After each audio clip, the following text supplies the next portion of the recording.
반갑습니다. 바이블 스토리 산책 방송 이수아 목사입니다. 오늘 사도행전 22장에 가시면 사도 바울이 1차 변론을 하는 것을 보게 됩니다. 이 변론의 내용은 그렇습니다. 자신의 출생부터 시작해서 예수 그리스도를 만나고 그리고 그 예수님으로부터 이방인 전도자로 부름을 받았다라는 내용을 줄기차게 바울은 얘기하고 있습니다. 자기에 대한 하나님의 신뢰하심, 그리고 그 신뢰하신 하나님에 대해서 충성을 다하는 그런 바울의 어떤 신앙관이 나타났다고 할 수 있겠죠. 오늘 보시면 바울이 자신에 대해서 이렇게 말을 하죠. 나는 유대인으로 길리기아 다소에서 났고 이 성에서 자라 가마리엘의 문화에서 우리 조상들의 율법에 엄한 교육을 받았고 오늘 너희 모든 사람처럼 하나님에 대한 열심이 있는 자라. 그 열심이 있었지만 그 열심은 오히려 예수님을 박해하는 열심이었다 라고 말을 하는 거죠. 자기 고백이죠. 자신의 어떤 출생의 근거지, 그 유대인의 교육을 받았다는 그 율법에 대해서 자신도 너무나도 잘 알고 있고 또 율법적으로 살아왔다라는 것을 고백합니다. 그러나 그 고백함은 자신의 자랑이기보다는 오히려 주님의 은혜로 그 연약한 율법에 사로잡혀 있던 자신을 구원해 주신 그 하나님의 은혜에 대해서 고백한다고 할 수 있겠죠. 그리고 이 바울이 이제 형제들을 핍박할 때에 예수 그리스도께서 다메섹에서 오셔서 빛 가운데 자신에게 회심의 현장을 허락하셨다라는 것을 말을 하고 있습니다. 그때 주님이 이렇게 말씀을 하셨죠. 7절을 보시니까 내가 땅에 엎드려져 있으니 소리있어 이르되 사울아 사울아 내가 왜 나를 박해하느냐 하거늘 내가 대답하되 주님 누구시오니까 이렇게 했다는 거예요. 근데 여기서 이 주님이라는 말은 퀴리오스라는 말이죠. 그러면서 나 주님 누구시옵나이까 라는 이 말 속에는요. 나를 쓰러뜨리신 당신 누구십니까? 이렇게 또 다른 성경에서는 풀이를 하고 있어요.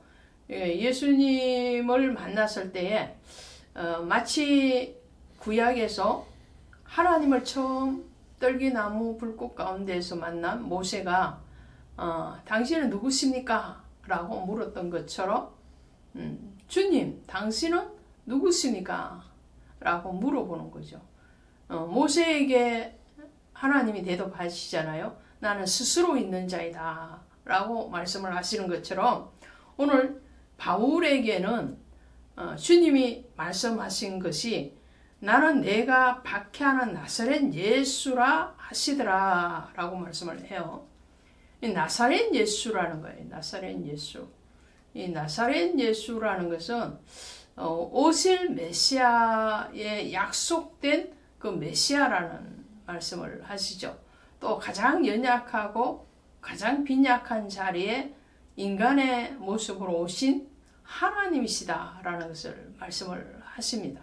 너희가 간과하고 지나쳐버렸던 그 선지자의 예언에 대해서 주님은 내가 바로 그다라고 말씀을 하신 거예요. 하나님이 모세에게 내가 바로 그다라고 말씀을 하신 것처럼 예수님께서 그렇게 말씀을 하시는 거죠. 그러면서 이 사도 바울을 만났던 그 현장에서 주님이 빛 가운데에서 오셔서 말씀을 하실 때에 이렇게 말을 합니다. 9절에 보시니까 나와 함께 있는 사람들이 빛은 보면서도 나와 말씀하시는 이의 소리는 듣지 못하더라. 여기에서 우리는 의미심장한 단어를 봐야 돼요. 뭘 보셔야 되냐면 곁에 있던 이 사울과 함께 왔던 군사들이 비천받는데 주님의 음성은 듣지 못하는 거예요. 우리는 빛, 생명이잖아요. 빛 되시는 예수 그리스도, 나는 생명의 빛이로라, 그렇게 말씀하시잖아요. 우리는 모두 다 하나님으로부터 생명을 받았고, 그리고 이 모든 자연 만물을 창조하신 하나님의 은혜 안에서 살고 있어요. 그 자연 만물을 또한 우리에게 공급하셔서 우리가 누리고 살아가고 있다는 말씀이죠.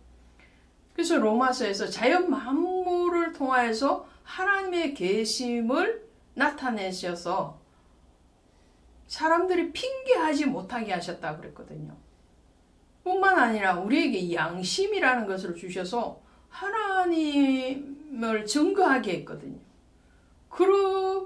그러할 뿐만 아니라 예수 그리스도가 오시고 그리고 그분의 사역에 대해서 창세기부터 줄기차게 선지자를 통해서 말씀을 하셨고, 그리고 실질적으로 주님은 오셔서 자신에 대해서 말씀을 하셨어요. 그리고 그 약속된 대로 오셨을 뿐만 아니라 약속된 대로 고난을 받으시고 죽으시고 부활하시는 장면까지 보여주셨어요. 그 부활하신 몸으로 500여 형제들에게 40일 동안 보여주셨거든요.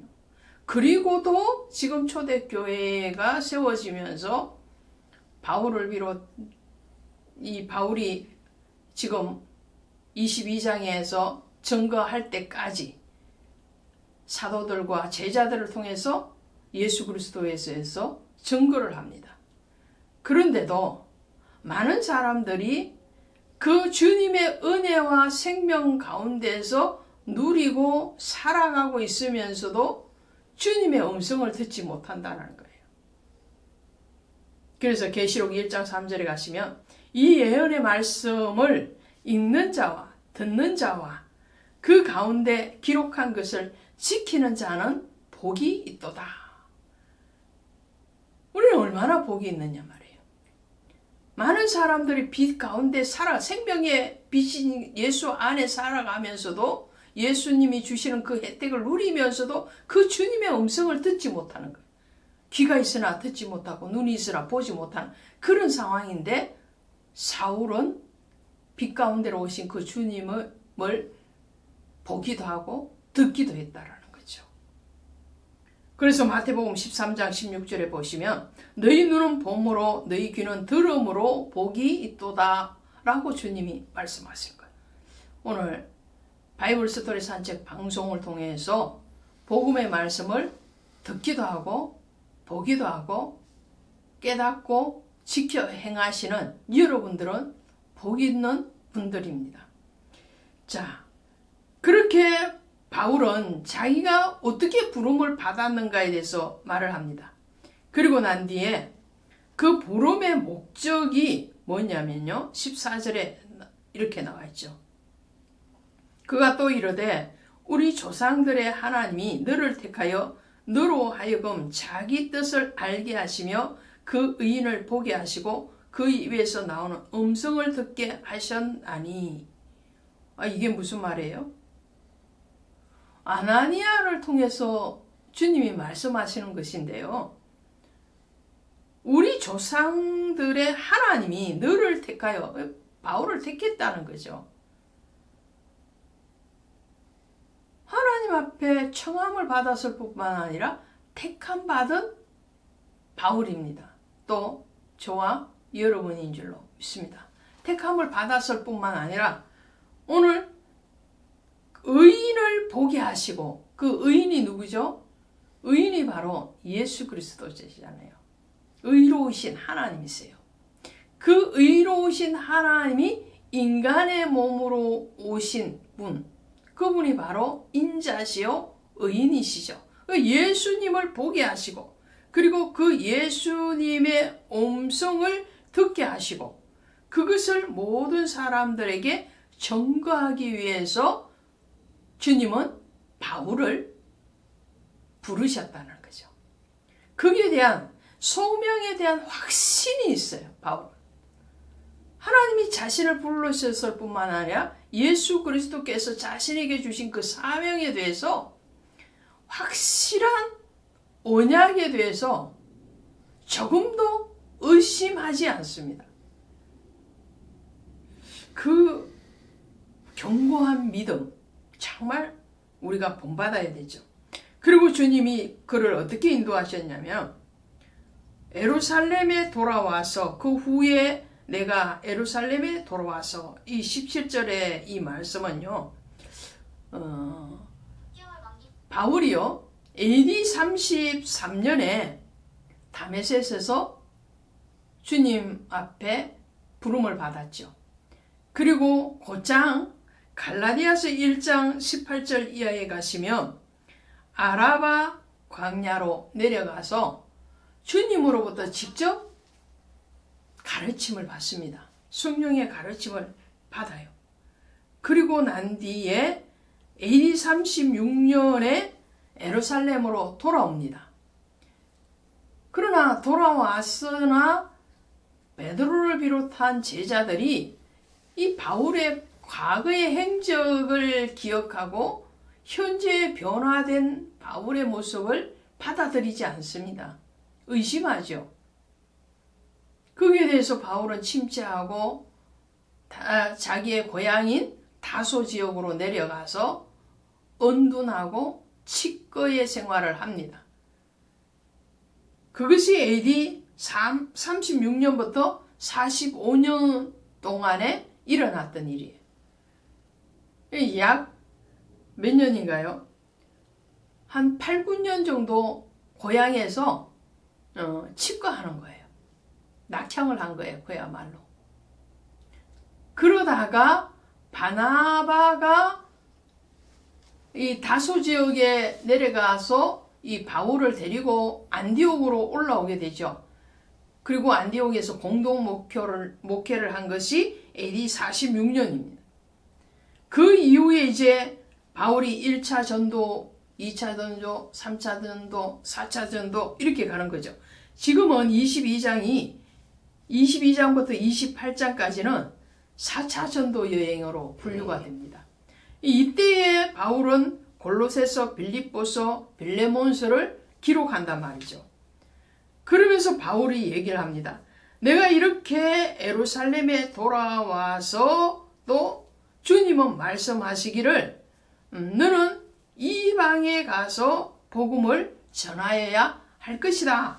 그렇게 말씀을 하셨다는 거죠. 자기의 소명에 대해서 지금 계속적으로 바울은 이 디아스포라 유대인뿐만 아니라 로마인들에게도 자기 변론을 하는 거예요. 나는 너희가 주장하는 그런 신성모독이나 또 헛된 주장을 하는 미친 사람이 아니다라는 것을 말을 하는 거죠. 오늘 저와 여러분은 이 바울의 신앙, 바울의 그 사역의 견고한 자기 확신, 이것을 발견했습니다. 또 그 길을 우리가 가고 있는 줄로 믿습니다. 흔들리지 마시기 바랍니다. 신앙에서 흔들리지 마시고, 은혜에서 흔들리지 마시고, 사명의 길에서 흔들리지 마시고, 굳세게 주 예수의 이름으로 나아가시기를 바랍니다. 고맙습니다.